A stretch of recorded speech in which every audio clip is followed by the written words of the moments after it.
우리 성도 여러분, 혹시 그 신언서판이라는 말 혹시 들어보신 적 있으신가요?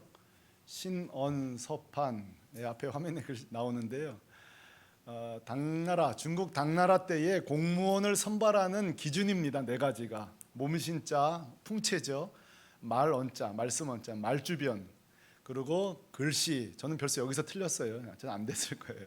그리고 판은 판단력입니다. 자, 신언서판.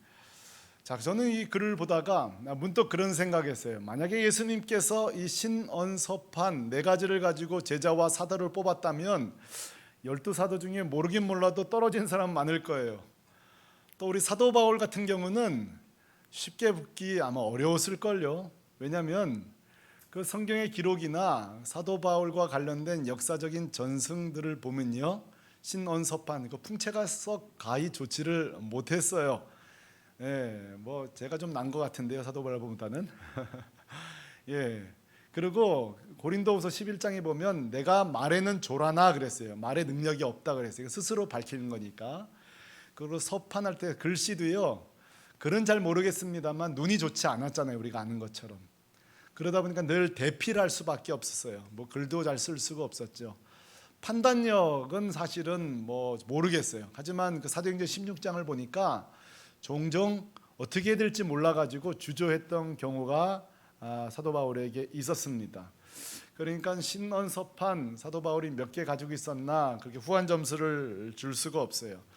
그러나 여러분, 성경을 보면, 서신서를 보면 사도 바울이 이런 거 가지고 있지 않으셨어도요, 사역만 잘했어요. 가는 곳곳마다 예수 그리스도 이름 잘 증거해서 믿는 자가 너무 많았고요, 정말 필적할 수가 없을 정도로 수많은 교회를 세워서 개척 사역을 했습니다.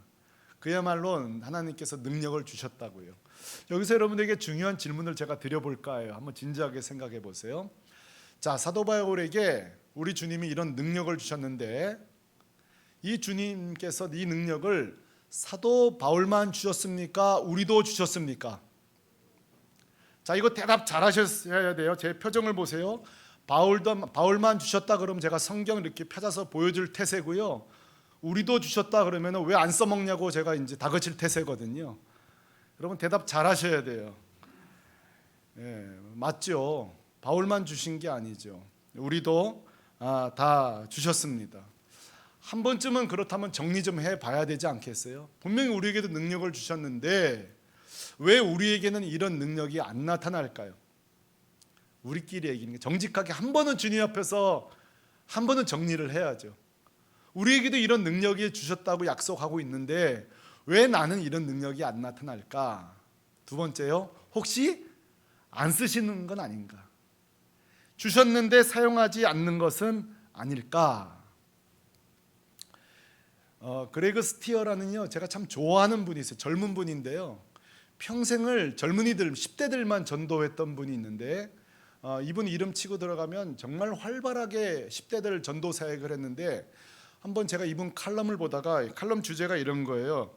전도를 주저하는 이유 해서 10가지를 이렇게 썼는데 제가 4가지를 선택했는데 한번 공감되는지 보세요. 첫째가 내 삶이 본이 안 돼서. 그렇죠? 우리가 전도 못하는 이유가 아이고, 내 삶이라도 좀 똑바로 살고 전도해야 되지, 그렇게 하죠. 뭐 핑계든 진짜든. 두 번째가 거절당할까 봐. 저는 무척 공감이 되어요. 세 번째는 설명을 내가 잘 못할까 봐. 자, 마지막은 내게 능력이 없어서. 자, 근데 이 스티어가 중요한 얘기를 했어요. 그 10가지, 이 외에도 6가지가 더 있는데요, 우리가 전도를 주저하고 능력을 사용하지 않는 이유 10가지 중에 공통점이 있더라는 거예요. 10가지의 공통점. 그게 뭘까요? 그것은 주어가 다 앞에가 나라는 사실이에요. 내가. 내 삶이 본이 안 돼서 내가 거절당할까 봐, 내가 설명을 잘못해서, 내게 능력이 없어서. 자, 나라는 거거든요. 근데 이 스티어가 이렇게 도전해요. 과연 전도가 나 혼자 하는 건가? 라고 도전을 해요. 해볼 만한 질문이잖아요. 진짜 전도 현장에서 이 복음 전하는 일이 오로지 나에게만 맡겨진 일일까요? 여러분, 어떻게 생각하세요? 이 소중한 일을, 자, 한번 해봐. 그리고 주님은 뒷짐지고 있을까요?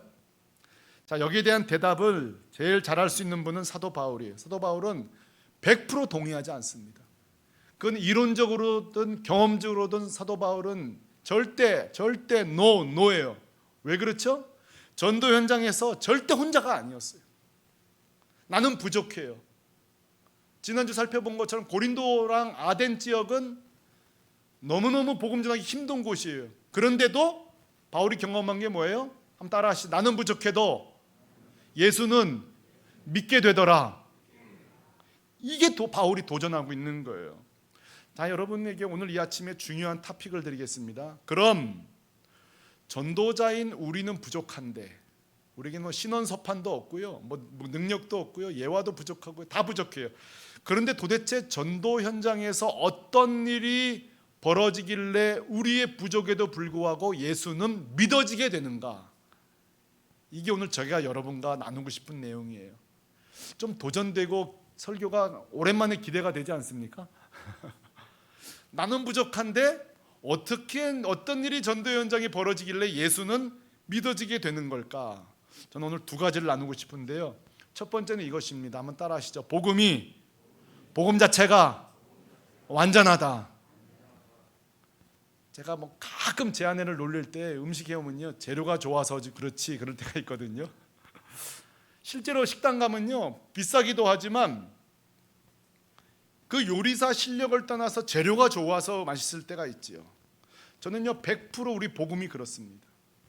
우리가 좀 부족하고 우리가 연약해도요, 여러분 용기를 내십시오. 첫 번째로 우리가 전하는 복음 자체가 완전합니다. 완벽하다고요. 이 부분을 지난주에 우리가 살핀 거예요. 그래서 2절에 바울이 나 이제 딴 얘기 안 할 거야. 뭐라고 그러죠? 나는 예수 그리스도가 십자가에 못 박힌 것 외에는 아무것도 알지 아니하게로 작정하였음이니라. 한마디로 뭐예요? 이걸 신학적인 용어로 성경의 충분성이라 그래요.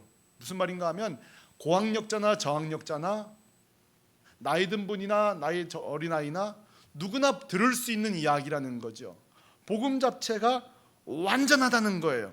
여러분, 복음이란 뭡니까? 그렇게 복잡하지 않잖아요. 복음이 뭐예요?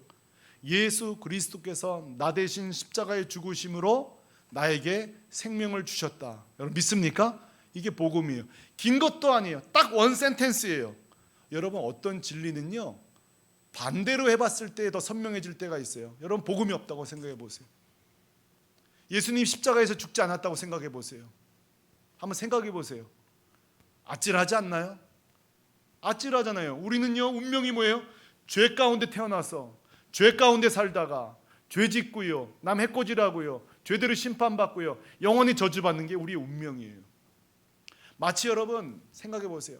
엄청난 해일이 지금 몰려온다고 해요. 10m짜리 해일. 여러분 옛날에 인도네시아 쓰나미에 9m짜리 해일이 왔다 그랬거든요. 여러분 1m 높은 10m짜리 해일이 막 오고 있다고 쳐보세요. 그런데 보세요, 갑자기 땅이 쫙 갈라지더니 그 모든 해일이 땅속으로 가라앉았다고 쳐보세요. 우리 어때요? 정말 럭키한 거죠. 생명 얻는 거죠. 여러분, 복음이 그런 거 아니에요? 진노와 저주가 막 몰려오는데 뭐예요? 예수 그리스도 십자가에서 싹 가로막은 거예요. 할렐루야. 그게 십자가예요. 그게 복음이라고요. 여러분, 그래서 사실은요, 저는 가끔씩 사도행전 읽다가 화가 날 때가 있어요. 베드로 설교에 3,000명 회개하는데요, 그 베드로 설교가요 예화도 없어요. 우리처럼 저처럼 설교 준비 일주일 한 것도 아니에요. 구약 성경 그대로 읽는 것뿐이에요. 설교학적으로 보면 굉장히 불친절한 설교예요. 믿을 놈은 믿고 안 믿을 사람 믿지 마, 이런 식이에요. 예화도 없어요. 설명도 없어요. 그냥 이사야서는 이렇게 예수님 소개하고 있어, 다니엘서는 예수님이 그냥 짧게 이렇게 하는데요, 그 불친절한 설교에 어떻게 보면. 근데요 3,000명이 회개했어요. 왜 그렇죠? 예수 이름 자체에 능력이 있는 거예요. 복음 자체에 능력이 있는 거예요. 사도 요한도 마찬가지, 세례 요한도 마찬가지.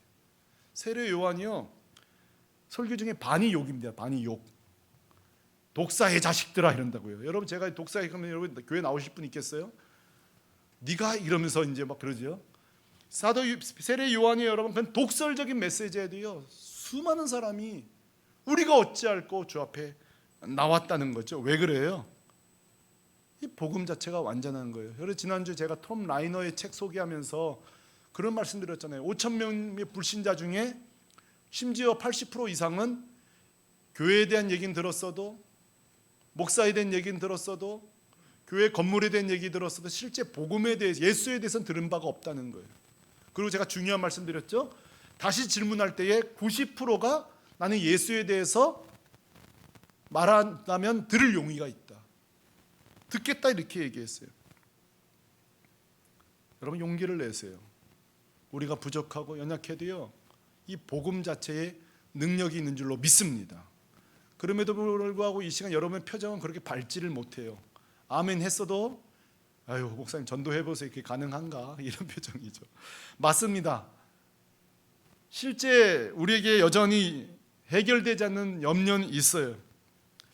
이 단순한 메시지가 진짜 효과가 있을까? 그래서 여러분, 우리가 찾는 게 뭐죠?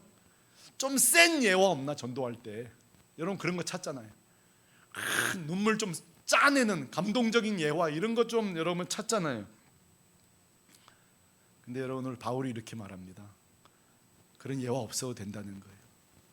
오늘 여러분 용기를 얻으세요. 그런 감동적인 거 염려하지 말래요. 그리고 오늘 4절, 오늘 이 부분 때문에 이 설교가 시작된 건데요, 우리가 예화를 들지 않고 우리가 탁월한 설명을 하지 않았어도 우리의 복음이 믿어지는 이유를 4절에 밝히는데요, 이 설교의 비하인드 스토리를 얘기할게요. 저는 사실 이 오늘 설교를요, 부임하고 나서 언제 해야 될까 굉장히 제가 고민했던 설교예요. 그만큼 중요한 설교예요. 아껴뒀던 설교예요. 1절부터 5절 가운데 그 중에서도 4절 때문에 그래요. 굉장히 제 마음에 참 사랑하는 말씀인데요. 자, 4절, 어떻게 복음 현장에서 벌어지는 일이 있는가? 4절 같이 읽겠습니다. 시작. 내 말과 내 전도함이 설득력 있는 지혜의 말로 하지 아니하고 다만 성령이 나타나심과 능력으로 하여, 그랬습니다. 자, 저는요, 저 많은 단어 중에 여러분의 눈과 귀를 딱 한 단어에 집중시키고 싶어요. 그것은 이겁니다. 한번 따라 하시죠. 성령의 나타나심. 한 번 더요. 성령의 나타나심. 자, 왜 두 번 따라 있는가 하면요, 앞으로 이 본문을 여러분 언제 또 볼지 몰라요. 왜냐하면 이 나타나심이란 아포데익세이란 단어는 신약 성경에 여기 단 한 번 나옵니다. 어쩌면 여러분 돌아가실 때까지 이 아포데익세이는 오늘로 마지막으로 들을지도 몰라요. 제가 더 한 번 하지 않는 이상. 자, 신약 성경에 단 한 차례 나온 단어가 이 아포데익세이라는 단어인데요, 저 아포데익세이라는 말은요, 잘 들으세요, 법적 용어예요. 재판 때 사용되는 용어인데요, 저도 한번 재판에 참여한 적이 있는데 아주 치열하더군요. 여러분, 재판하는데 어떻게 진행됩니까? 한쪽 검사와 변호사와 아니면 양쪽 변호사들이 서로 막 이렇게 치열하게 논쟁하죠. A라는 증거를 내면 또 반론을 내고, 또 이쪽이 반박할 수 없는 자료를 내면 또 자료를 내고. 자, 여러분, 이 치열한 법적 논쟁이 언제 종식되죠? 언제예요? 상대방이 도저히 반박할 수 없는 결정적인 자료가 나올 때 재판은 종료되는 거예요. 그리고 우리는 졌다 선언하는 거죠. 자, 상대방이 반박할 수 없는 결정적인 자료를 제시하다, 이 말이 아포데익세이예요. 자, 그런데 이 법정에서는요, 무슨 머리카락을 제시하던 옛날에 일기장을 재든 자료를 재잖아요. 근데 이 아포데익세이는 무슨 뜻인가 하면, 전도 현장에서 제가 어떤 사람에게 복음을 전해요. 예수 그리스도를 전해요. 그때 이 성령이 하신 일이 뭔가 하면은 눈에 보이지 않지만 내가 전한 복음이 그 마음속에서 역사되도록 한다는 거예요. 그림으로 치면 저렇게 도시 그려질 거예요. 여러분 보세요. 제가 예수를 전해요. 그럼 귀로 들어요. 자, 여기서 여러분 기억하실 것은, 복음을 들을 때, 예수를 들을 때에 듣는 순간에는요, 정보 수준으로 남아있어요. 머릿속에서. 그렇잖아요. 어디 미용실이 파마가 싸더라, 그 정보예요. 근데 여러분이 가보는 거예요. 가는 순간에 체험하는 거죠. 아, 좋구나, 그러고 믿어지는 거죠. 여러분, 우리가 전도하는 순간은요, 정보만 전달하는 거예요. 근데 보세요, 이 아포데익세이, 성령이 하신 일이 뭐냐면, 들은 말씀이 가슴으로 믿어지도록 하는 게 성령의 역사예요. 여러분 믿습니까? 이게 눈에 보이지 않는 전도 현장에 벌어진 놀라운 일이에요. 이게 눈이 안 보여져서 그렇죠. 여러분, 그 물이 얼음으로 이렇게 어는 장면을 고도의 현미경으로 보면 이게 다 결빙되는 걸 눈으로 보여서 우리가 감탄하잖아요. 여러분, 우리가 지금 이 4절을 보고 감탄하셔야 돼요. 이 복음 현장에 눈에 보이지 않는 놀라운 성령의 재빠른 일이 벌어지는데, 그 사람으로 하여금 더 이상 반박하고 거부할 수 없고 결국은 수납할 수밖에 없는 그런 놀라운 일을 하는데, 그게 성령님이 하신다는 거예요. 그러면 이렇게 정리할 수 있겠어요. 복음의 예수의 전달자는 나예요. 근데 믿음을 발생시키는 분은 누구예요? 성령님이에요. 여기에서 우리의 전도에 용기와 자유가 생기는 거예요. 우리가 믿게 할 수 없어요. 절대 믿게 할 수 없어요. 그렇다고 전달까지 포기하는 게 문제인 거예요. 우리 전도라 하는 건 뭐죠? 복음을 전하는 거예요. 복음을 믿게 하는 게 전도가 아니에요. 전도는 순수하게 복음을 배달하는 뿐이에요. 믿음을 발생하시는 분은 성령님이신 거예요. 그러므로 우리가 할 일은 뭐예요? 그 성령의 아포데익세이, 거부할 수 없는 아멘 할 수 있는 성령께 맡기고 우리는 복음을 전달하는 거예요. 여러분, 우리 전달 현장에 이런 역사가 일어나기를 소망합니다. 전달자는 나예요. 믿게 하는 분은 성령님이에요. 그래서 여러분 기억나세요? 요한복음 16장 13절에 이런 놀라운 말씀이 이제 이해가 되는 거예요. 진리의 성령이 오시면 그가 너희를 모든 진리 가운데로 인도하시리라. 여러분 믿습니까? 그러면요, 이 성령의 역사는요, 결국 믿어지게 하는 결정적인 사건인 거예요. 한 신학자는 이렇게 말했어요. 이 성령의 역사, 아포데익세를 이렇게 말했어요. 예수를 거부하던 귀를 쫑긋하게 만드는 순간이래요. 영혼을 굴복시키는 순간이에요. 자, 이게 누구예요? 여러분이 아니라 성령님이에요. 우리 다시 돌아가 봐요. 아까 우리가 전도를 주저하는 이유가 뭐예요? 내가 전해야 되고, 내가 설명 잘해야 되고, 내가 믿게 해야 되고, 내가잖아요. 천만에요. 내가 할 일은 예수 그리스도 완전한 복음을 전달할 뿐이에요. 성령이 그 다음은 책임지실 줄로 믿습니다. 여러분, 위대한 전도자 빌리 그레이엄 목사님 아시죠? 그분을 통해서 뭐 수천만 명 예수 믿었다는 게 있잖아요. 여러분, 빌리 그레이엄 목사님도요, 예수를 안 믿던 시절이 있던 거 압니까? 아니요. 예수를 들었어요. 교회도 나갔어요. 근데 믿어지지 않는 자였어요. 여러분, 빌리 그레이엄 자서전을 읽다 보면요, 이런 내용이 나와요. 1949년도 그 주변에 포레스트라는 어떤 숲속이 있었나 보죠. 이름이 포레스트 자체가 숲속이라는 뜻인데 포레스트 숲이 또 있다고 하니까 여러분, 거기에 이 빌리 그레이엄이 뚜벅뚜벅 걷습니다. 매일 걷던 산보였지만 그날은 특별한 날이었어요. 왠지 아세요? 결심하고 그 숲속을 찾아간 거예요. 기도를 성전에서 안 하고 왜 숲속에서 했냐고요? 자기가 교회는 나오지만 주님은 믿어지지 않는다는 사실을 목 놓아서 기도하고 싶었던, 창피해서 못했던 거예요. 그리고 그는 숲속을 찾았어요. 그리고 그날 기도해요. 주님, 나는 왜 주님을 믿어지지 않나요? 나도 주님을 믿고 싶습니다.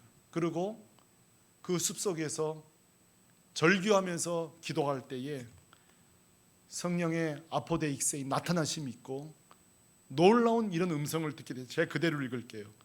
너 힘으로 이해하려고 하지 말고 성령의 능력으로 믿음을 받아들이라. 성령이 촉구하는 순간에 아포데익세이, 거부할 수 없는 결정적인 사건이 그 심령에 일어났어요. 마음이 오픈되었어요. 믿어지게 됐어요. 눈물을 흘리게 되었어요. 여러분, 이 아침에도 그런 은혜가 있기를 바랍니다. 여러분 중에도 어떻게 보면 그저 남편 따라 아내 따라 오신 분 있을 수 있잖아요. 괜찮아요. 그것도 은혜예요. 그러나 한 번은 이 숲을 경험할 수 있기를 바랍니다. 한 번은 이 숲속으로 주님을 초대하십시오. 그리고 한 번은 정리하십시오. 주님, 나는 이제 내 아내 때문에 교회 나오고 싶지 않습니다. 난 더 이상 내 남편 때문에 교회 나오고 싶지 않습니다. 이 직분 때문에 교회 나오고 싶지 않습니다. 다 집어넣어지고 싶습니다. 그저 주님 계시면 날 만나 주십시오. 성령님, 날 만나 주십시오. 여러분 그 숲속 은혜의 숲이 될 줄로 믿습니다. 성령의 아포데익 숲이 될 줄로 믿습니다. 그러므로 여러분 한번 이 우리의 은혜의 구원의 과정을 다시 추억해 보십시다. 저와 여러분에게 처음 예수를 전해준 분이, 전달해 주신 분이 있을 거예요. 감사하십시오. 그분도 귀한 분이지만 그 순간에 성령이 여러분 믿게 하신 줄로 믿습니다. 여러분 성경을 읽을 적마다 매번 성경 읽을 때마다 은혜가 되시던가요? 아이고 나는 역시 국문학에 실력이 좋아서 이해가 잘 되구만.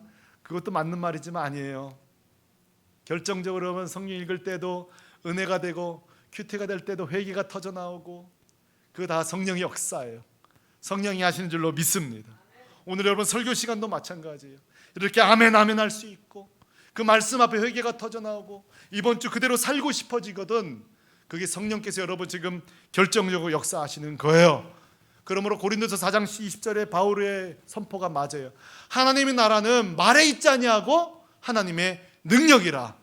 여러분 믿습니까? 저는 캠벨 몰간이라는 목사님 굉장히 사랑해요. 좋아해요. 신학교 다닐 때요 정말 차비 아껴가면서 이분 책을 하나 둘 모을 정도로 사랑했었어요. 여러분 캠벨 몰간도요 이런 얘기를 했더군요. 한번 화면이 나올 거예요. 같이 한번 읽어봅시다. 시작. 복음 증거가 내 능력에 달려있다면 종종 포기해야 할 것이다. 하지만 성령께서 메시지와 함께 행하시며 믿어지게 하시니 결코 포기할 수 없다. 저게 정직한 고백이에요. 만약에 나 자신을 의지한다면요 우리는 포기해야 될 거예요. 근데 너무 재밌잖아요. 성령께서 뭐와 함께 하신다고요? 메시지와 함께 하시고 믿어지게 하시니 결코 포기할 수 없다. 사랑하는 형제자매 여러분, 오늘 이 아침에 저는 여러분을 도전하고 싶습니다. 담대하게 도전하고 싶습니다. 몇 가지 도전할 텐데 한번 따라 하시죠. 성령님을 인정하라. 여러분 성령님을 인정하십시오. 자기에게 온통 이 복음 전파사에게 역할을 맡기지 마시고 성령님 인정하십시오. 특히 여러분 사업하시는 분들이요 성령님은 전도 현장만 계신 게 아니에요. 우리의 일상 가운데서 지혜의 영이십니다. 할 말을 주시고요 위기를 모면하게 하시고요 성령이 하시는 거예요. 특히 전도 현장에서 닫힌 마음을 열어주시고요 아까 뭐라고 그랬어요? 영혼을 굴복시키신다 그랬죠. 또 한 번 따라 하십시다. 성령님을 의지하라. 성령님을 인정하는 구체적인 방법은 의지하는 것입니다. 저는 그래서 예배 시간에 조금 더 빨리 오라는 이유가 여기에 있어요. 이 예배를 온통 저에게만 맡기지 마십시오. 주님, 오늘도 예배 가운데 찬양이 시작되기 5분 10분 전이군요. 성령님, 오늘 우리 목사님과 함께 해주세요. 우리 찬양팀과 함께 해주세요. 제 영혼도 적셔주세요. 오늘 제 영혼이 성령이 아니고서는 다 사람의 말, 도덕 윤리적인 말로밖에 안 들릴 텐데 성령님 오늘 말씀이 하나님의 음성으로 들리게 해주세요. 한번 해보세요. 여러분 우리의 예배가 어떻게 달라지는지 한번 해보세요. 저와 여러분이 성령 안에서 함께 간구하는 가운데 우리 예배가 어떻게 달라지는지 한번 경험해 보시라고요. 여러분 성령으로 다시 시작하라는 책이 있어요. 짐 신발라 목사님인데요. 제가 맨하탄 갔을 때 이 교회 꼭 가보고 싶었는데 원래는 팀 켈러 목사님 교회에 우리가 가고 싶었는데요. 길이 너무 막혀가지고 이 교회를 가는 더 축복이었어요. 예, 이 교회는 특이해요. 본인만 백인이시고요 모두 다 흑인이세요. 교인들이. 여러분 이 짐신발라 목사님이 이런 얘기를 했더군요. 같이 한번 읽어보시죠. 시작. 성령 없이도 행복하다면 당신의 삶은 위험하다. 여러분 굉장히 인상적인 말씀이고요 성령을 제대로 이해한 거예요. 여러분 설교 시간에 여러분이 성령님을 의지하지 않는데도 은혜가 되거든 지식동의 정도 수준일 겁니다. 전도할 때 성령님을 의지하지 않으면요 그 사람이 한번 생각하는 수준밖에 되는 게 아닌 거예요. 우리가 성령님 없이도 일이 진행된다면 그 사람은 정말 위험한 인생이에요. 그러므로 우리가 매사 성령님을 의지해야 되겠죠. 세 번째입니다. 한번 따라하시죠. 담대히 선포하라. 저는 이 말씀을 오래전에 어느 전도 훈련 수료식 날 제가 이런 내용 아닌 비슷한 내용을 선포한 적이 있어요. 그러고 나서 일주일이나 지났을까요? 저는 놀라운 문자를 하나 봤어요. 그 모임에 오셨던 한 장로님으로부터 받은 문자예요. 그 문자는 이런 내용이었어요. 목사님은 저를 잘 모르실 겁니다. 저는 누구누구 아무개의 장로입니다.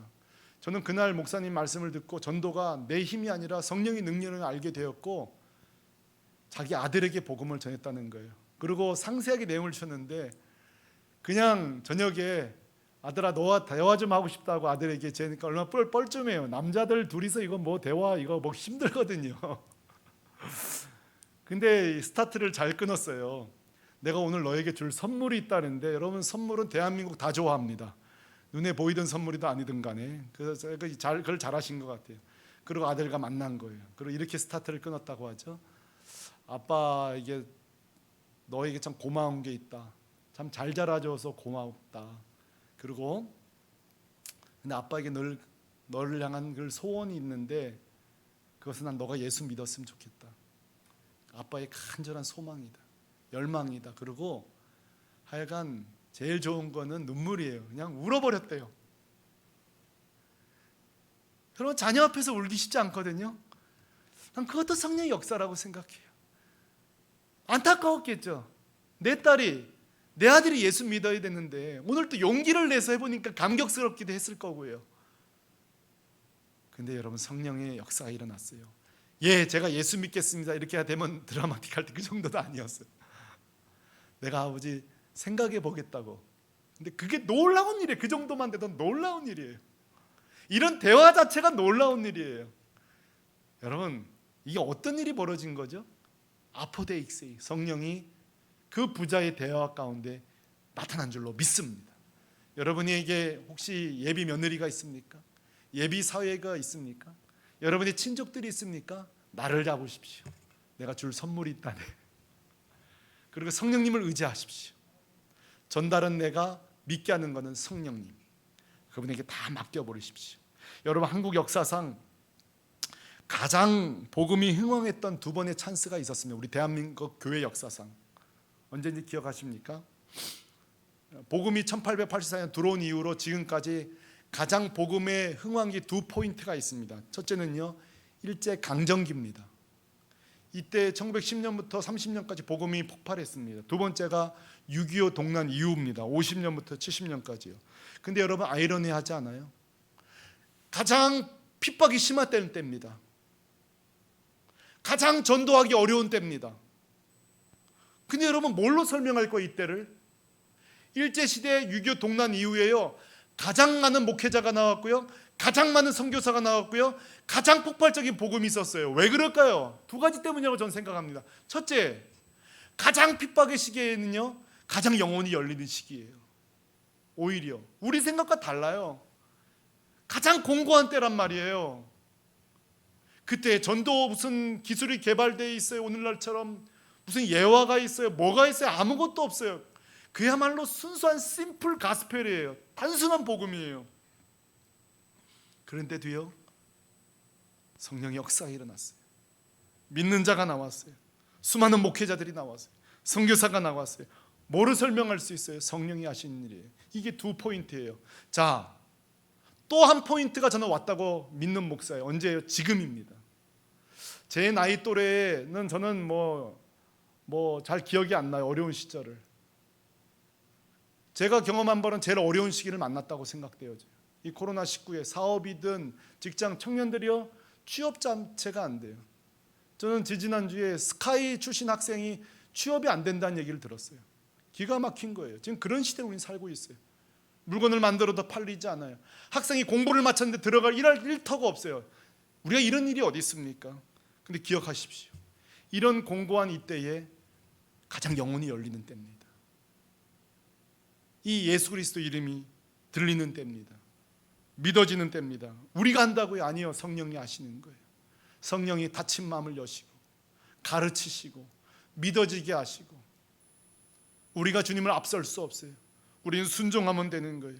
그때에 거부할 수 없는 성령의 능력이 여러분 각자의 심령과 전도 현장에 역사하셔서 주님의 놀라운 일을 하게 하실 줄로 믿습니다. 여러분 오늘 제 설교 속에 수많은 숙제들이 들어있습니다. 이번 주 내가 내 아들을 만나야 되겠다. 내 딸을 만나야 되겠다. 직장 동료를 만나야 되겠다. 그리고 우리 자신에게도 숙제가 있어요. 내가 정말 성령 가운데 드리는 예배, 성령과 드리는 큐티, 성령 가운데 드리는 찬양은 얼마나 더 풍성할까. 이 성령의 토대 위에 다시 한번 이제는 아는 성령님이 아니라 경험하는 성령님, 이 한 주간 되시기를 우리 주 예수 그리스도의 이름으로 축원합니다. 우리 같이 찬양 부를 거예요. 이 시간에 같이 부를 찬양이요, 고린도전서 2장 1절 5절 가사로 쓰여졌다고 생각하면 됩니다. 오늘 가사는 이렇습니다. 오늘 이곳에 계신 성령님, 이게 전도 현장이죠. 우리에게 말씀하시고 우리를 가르치소서. 여러분, 성령 하시니 뭐라고 했죠? 닫힌 우리 마음 열어주시고 주의 빛으로 밝혀 우리를 인도하소서. 자, 이게 내가 하는 게 아니라 성령님이 하십니다. 우리 다 자리에서 일어나서 성령님을 의지하고 한 주 동안 성령께서 아포데익스 하실 걸 믿고 이 찬양 우리 같이 부르십시오. 오늘 이곳에, 오늘 이곳에 계신 성령님, 우리에게 말씀하시고 우리를 가르치소서. 아멘. 닫힌 우리 마음 열어주시고, 아멘. 주의 빛으로 밝혀 우리를 인도하. 우리 한 번 더 다시 불러요. 오늘 이곳에, 오늘 이곳에 계신 성령님, 우리에게 가르마시고 우리를 가르치소서.